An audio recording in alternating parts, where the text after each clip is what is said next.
குறிப்பியோ நமக. ஹஸ்தினாபுரத்தில் துரியோதனாதிகள் துரியோதனனோட பொண்ணுக்கு சுயவரத்துக்கு ஏற்பாடு பண்ணின்னு இருக்காங்க. ரொம்ப தடபுடலாம் நடக்குதுங்க.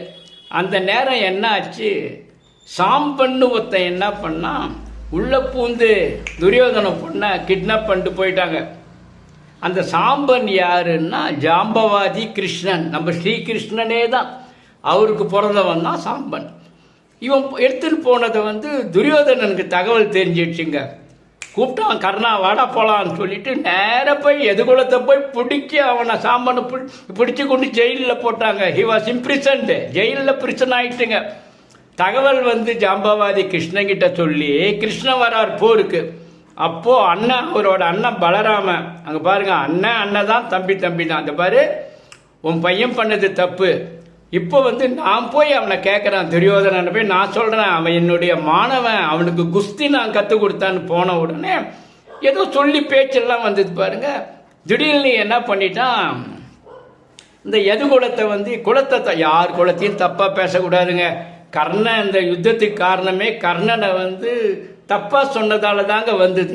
அதே மாதிரி இவன் என்ன, நம்ம சத்திரியன், நம்ம தான் ராஜவம்சம் துரியோதனன். இவன் மாடு இடையன்னு சட்னு சொல்லி சொன்ன உடனே கோபம் வந்ததுங்க பலராமனுக்கு. பலராமன் கையில் இருக்கிறது கலப்பை, சாதாரணது இல்லைங்க. அதுதாங்க சண்டை. அதை எடுத்தான்னு வச்சுங்க, அவனுக்கு முன்னாடி யாரும் கிடையாது. துரியோதனனுக்கு முன்னாடி குஸ்தியில் போடுறதுக்கு யாரும், ஆமாங்க, இவங்கெல்லாம் ஒன்றும் கிடையாதுங்க. துரியோதனன் முன்னாடி அந்த குஸ்தி சண்டை இதில் இல்லையே.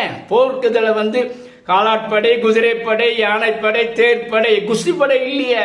அதனால என்ன பண்ணா இவன், அதனால தான் இவன் கொஞ்சம் கம்மியாயிட்டாங்க துரியோதனன். இல்லாட்டி துரியோதனன் நீ செகண்ட் நன்னியா. அப்புறம் என்ன பண்ணாங்க தெரியுமா, இது இவன் என்ன பண்ணார், பலராமன் என்ன பண்ணார், அப்படி தூக்கி அடிச்சாருங்க. கலப்பையை தூக்கி இப்படி அடித்த உடனே அந்த கலப்பையை பார்த்த உடனே அந்த கோட்டையே அதிருது இல்லை. என்ன பண்ணா, திருப்பி சாம்பனையும் அவன் மனைவியையும் அனுப்பினாங்க, வந்துட்டாங்க. இது நாங்கள் ஹஸ்தினாபுரத்தில் நடந்தது. இது நான் விஷ்ணு புராணத்தில் படித்தேங்க, உங்களுக்காக சொல்கிறேன். நன்றி, வணக்கம். ஹர ஹர ஹர ஹர மகாதேவ்.